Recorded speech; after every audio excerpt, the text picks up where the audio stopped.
First of all, thanks for coming in. First of all, the Connemara pony side of it, have you anything to do with that?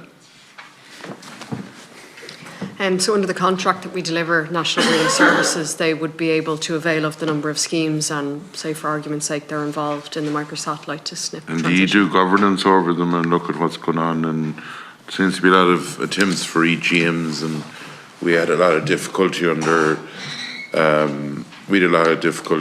the old glass scheme there for rare breeds in the line of books and all of that. It was tough going now for some farmers. Had you any look at that, or we get a lot of correspondence from people as well in relation to that? So we have no direct role, Deputy, in terms of their governance.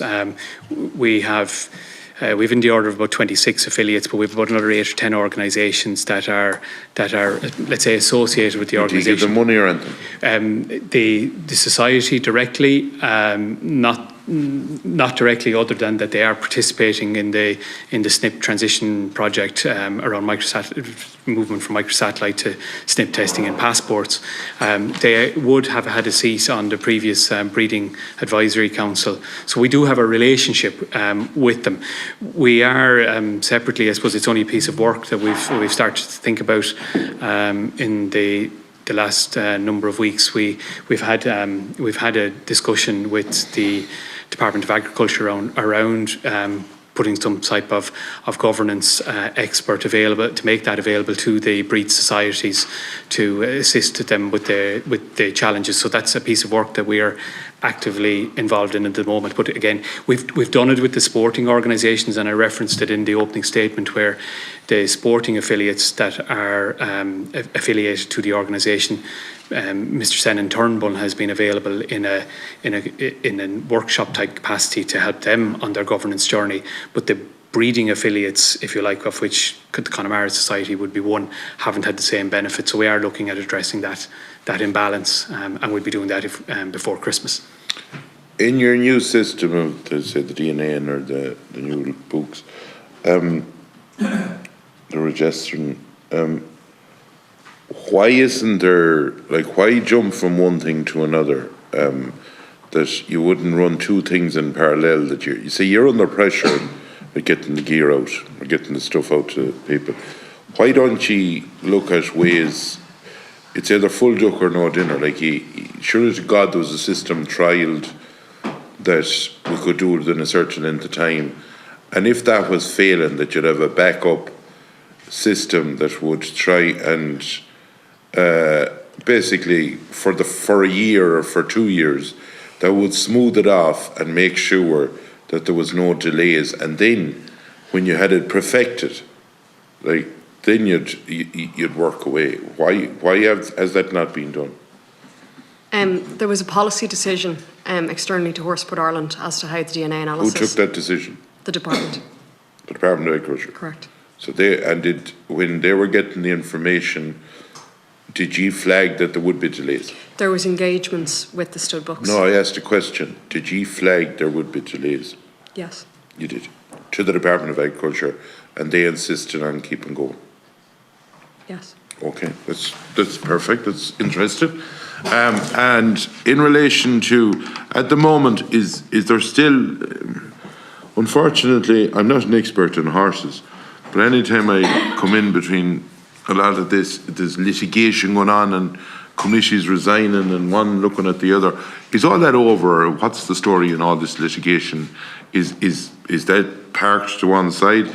And when do you think you're an interim board, I understand, when do you think you'll have the sort of all the people sitting down together, that there'll be an agreement finally? Because there's lots of monies being given to different groups by the taxpayers. Simple as that. And there's nothing worse than to see fallout from the general public looking at this, and they look at a figure that's being given, and then they look at everything going on in the background. And it doesn't give the impression, or the sort of the type of thing, even for the ordinary person that wouldn't know much about it, they raise their eyebrow and they nearly say, what's going on there? And that's not good for the industry. We need to make sure that is positive. And like the positive side of it is in show jumping, anyone that might know damn all about a horse, they'll watch the show jumping going on. They like to see Irish horses are doing well. There's good sale for them out in different countries. What's the sort of the lay of the land there at the moment?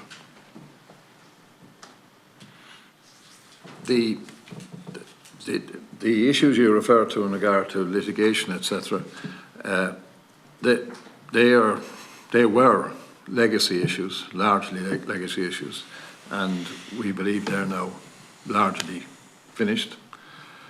In regard to, as I said earlier, we would hope that within the next 2 to 3 months we would have completed the exercise in getting new members onto the board, so that we would be a full board of 9 people rather than an interim board of 4 people. And as I said, we would expect that early in the new year that we would have completed all of that. And is there, so you spoke earlier on that there was different groups sort of not happy that there wasn't some from their side of the background on it. Can your board be made bigger to accommodate, to try and bring sort of a happy family for once together?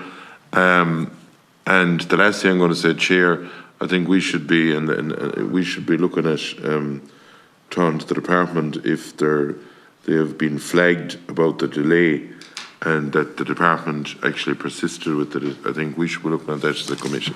Thanks very much. You might just answer the question before. Thank you, Deputy. If we look back on the history, we did have a previous board. There were 19 members on that board, and Indicon found that to be very unwieldy, and I would agree with that. The problem is when you have 26 affiliates, they all want to be on the board in some shape or form. I do believe what we need here is we need the board of 9. It is the view of the interim board that we need it fully filled, and we need it done as quickly as possible.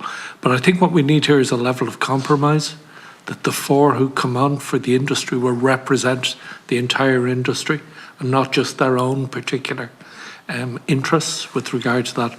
I think we should stick with the board of 9 and try and fill it as quickly as possible. Okay, Deputy Fitzmaurice.